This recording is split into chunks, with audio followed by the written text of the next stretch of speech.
Hi friends, I welcome you all to our new YouTube channel that is End of Pharmacy Fear.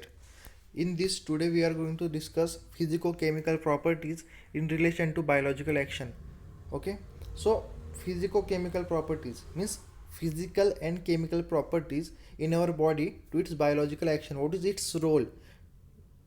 This is we are going to discuss. Okay, so in this there are some topics such as ionization, solubility, partition coefficient, hydrogen bonding, protein binding, chelation, bioisosterism, optical and geometrical isosterism. Okay, so ionisation, suppose हम मानते हैं कि ए नाम का एक compound है. Okay, और ए plus और ए माइनस ये दो आयंस है. सो ये आयंस इसको हम कैटायन या एनायन कैसे बोल सकते हैं? जब उसके ऊपर प्लस चार्ज होता है तो उसको कैटायन बोलते हैं. जब उसके ऊपर माइनस चार्ज होता है तब हम उसको एनायन बोलते हैं. जब सपोज ए एक नॉन आयोनिक फॉर्म है. ओके, और जब इलेक्ट्रॉन रिलीज होता है तो कैटायन फॉर्म होता है, और जब इलेक्ट्रॉन एक्सेप्ट होता है तब वो एनायन फॉर्म होता है. दोस्तों हम इसको ऐसे भी याद रख सकते हैं कि एनायन मतलब accept.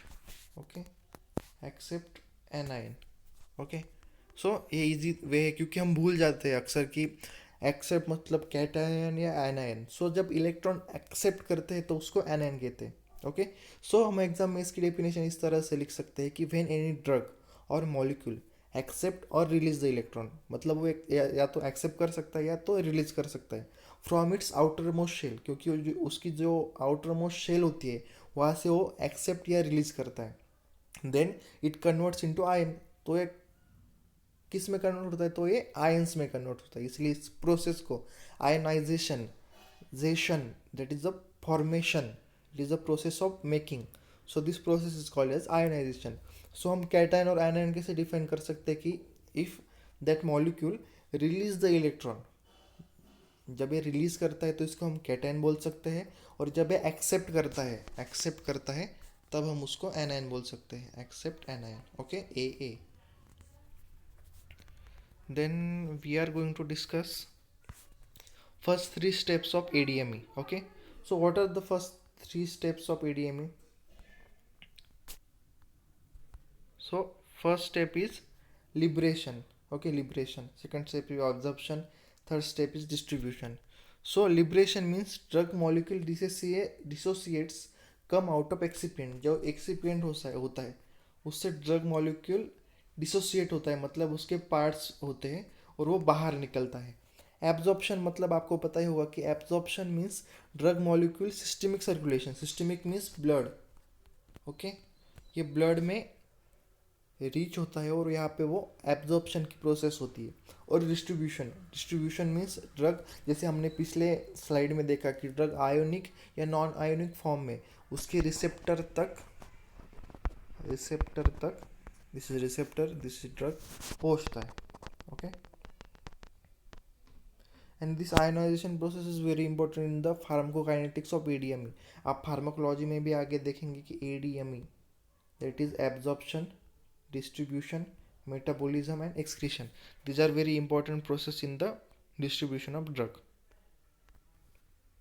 Then okay, so friends, this is unionized form or salt form, okay, of drug.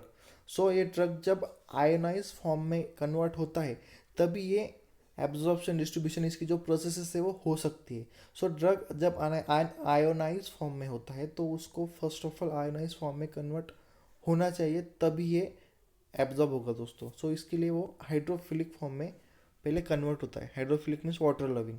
सो ये जब आयोनाइज फॉर्म में कन्वर्ट होता है तभी ये डिस्ट्रीब्यूट हो सकता है. ओके, सो उसके बाद वो जब मतलब इसके थ्री स्टेप्स है दोस्तों. पहले तो उस ड्रग को अनआयोनाइज फॉर्म में होना पड़ेगा, उसके बाद उसे कन्वर्ट होना पड़ेगा आयोनाइज फॉर्म में, और उसके बाद वो जब लिपोफिलिक फॉर्म में कन्वर्ट होगा और यहाँ पे बाइंड होगा दोस्तों, तो यहाँ पे उसको फिर से एक बार नॉन आयोनिक फॉर्म में कन्वर्ट होना पड़ेगा. ओके, सो ये कैसा है? एन आई एन निन. Okay, so first of all non ionic form, then ionic form, then again non ionic form. Okay, so ऐसे अगर आप ये डायग्राम्स ड्रॉ करेंगे तो आपको अच्छे से अच्छे मार्क्स मिलेंगे. और ये बहुत ईजी है दोस्तों कि फर्स्ट ऑफ ऑल वो अनायोनिक फॉर्म में रहता है, फिर आयोनिक फॉर्म में, फिर नॉन आयोनिक फॉर्म में। ओके, देन हाँ, तो ड्रग का एसिडिक नेचर और बेसिक नेचर, इसके वजह से ड्रग डिसोसिएट होता है।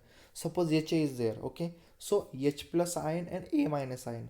सो ड्रग जब बेसिक नेचर का होता है तब वो एसिडिक नेचर में चेंज होता है, और जब एसिडिक नेचर का होता है तब वो बेसिक नेचर में चेंज होता है। जैसे यहाँ पे देखिए, ये ड्रग एसिडिक नेचर का है ना, तो ये कॉन्जुगेट बेस देगा, और जब बेसिक नेचर का होगा ना तो वो कॉन्जुगेट एसिड देगा दोस्तों। ओके, सो एच जो होता है वो डिसोसिएट होता है एच प्लस में और ए माइनस में। So what is A minus? A minus is a conjugate base. Okay, then C H three C O minus, that is acid. ये जब डिसोसिएट होता है तो C H three C O minus और C H three C O plus, C H three C O H चाहिए था यहाँ पे, और यहाँ पे जब बी ओ एच होता है वो B O H base convert होता है बी प्लस कॉन्जुगेट एसिड में और ओ एच माइनस में। ओके, सो बेस देगा कॉन्जुगेट एसिड और एसिड देगा conjugate base. Okay, so thank you so much दोस्तों,